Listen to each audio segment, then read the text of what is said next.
Do you have a hiring problem? Is the labor market marginalizing the way that you get new talent within your business? Do you think that you're a victim of external, uncontrollable factors? You might be. Is it worth a deeper look? I'm going to give you a top contour mental model for what to tinker with and perhaps what not to tinker with. First, we need to define your company in terms of a functional org chart. This has nothing to do with the human beings who currently have jobs. It is the functions of the business, including the CEO and owner. What is the owner's responsibility? What is not the owner's responsibility? Who is assigned to what tasks, responsibilities, and oversights in day-to-day, week-to-week, and month-to-month operations? From there, we will be able to more clearly craft a job description that is specific and descriptive. That's why it's called the job description. The more clearly you can define that, the more likely you'll attract the right people. Specific skills, traits, hopes and dreams, backgrounds and experiences. These things should be derivative of the function through the org chart. Once we have an idea of the job description, we may need to iterate, we may need to make it a little more storybook. We don't want to just post an outline, but that's also informed by who your candidates are. If you know that you're searching for a type A, get straight to the point type of professional, you probably want a more succinct and direct job description. This dovetails out into the broader topic, who is your candidate? Not who are they as a skill set or competencies, who are they as a person?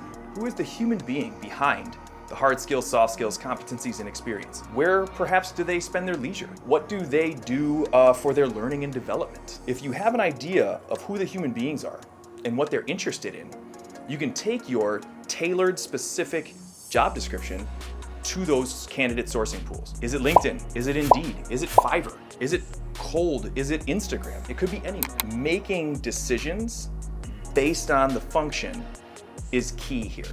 And if you're wrong, you can always pick it up and go to another pool, but you're probably right if you've taken the time to do all this work already. After you've done that, it's important to know exactly how we're going to evaluate for every relevant point within the job description. Are we going to ask them a direct question? Are we going to give them a test beforehand? Are they going to do a scenario or a case study? How are we measuring these evaluations? Some criteria are binary. Yes or no? Can you speak English? Can you use Excel? That is a 1 or a 0. Some are on a scale. Can you use Excel to build financial models?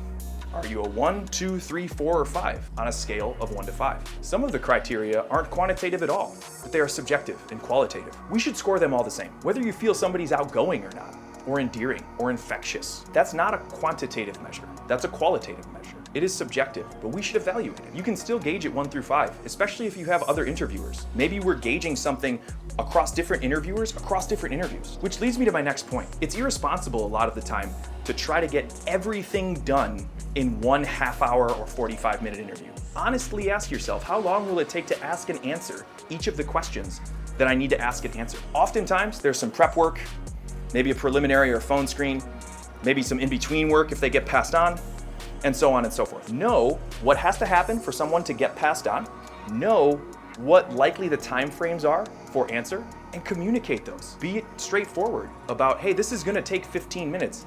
Your answer takes more than 15 minutes, you're talking too much. Then we can start the hiring process. We know how to evaluate, we know how to narrow down candidates. Once we've hired somebody, we need to make sure that the job description and the competencies and the evaluation is reflected in the onboarding, training, and development of that employee. If we paint this picture and do this scientific hiring process and then say, well, open season, go get them, that's not conducive to long-term success within your organization. Your onboarding, what happens on day 1, hour to hour, should be reflective of what needs to happen in the role and where this person is on the relative spectrums. When you set these expectations early on, hey, you scored really well in here, and these are the things that we're gonna work together to improve, it gives you leverage to have continued conversation and management meetings moving forward. If you don't have that leverage, it can get lost. It's hard to give people constructive feedback.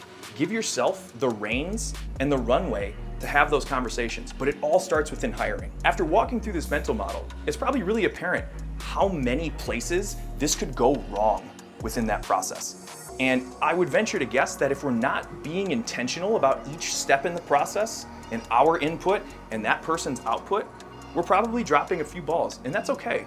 But it's time to get better. Take some time, think about where you're at with this, and apply it immediately.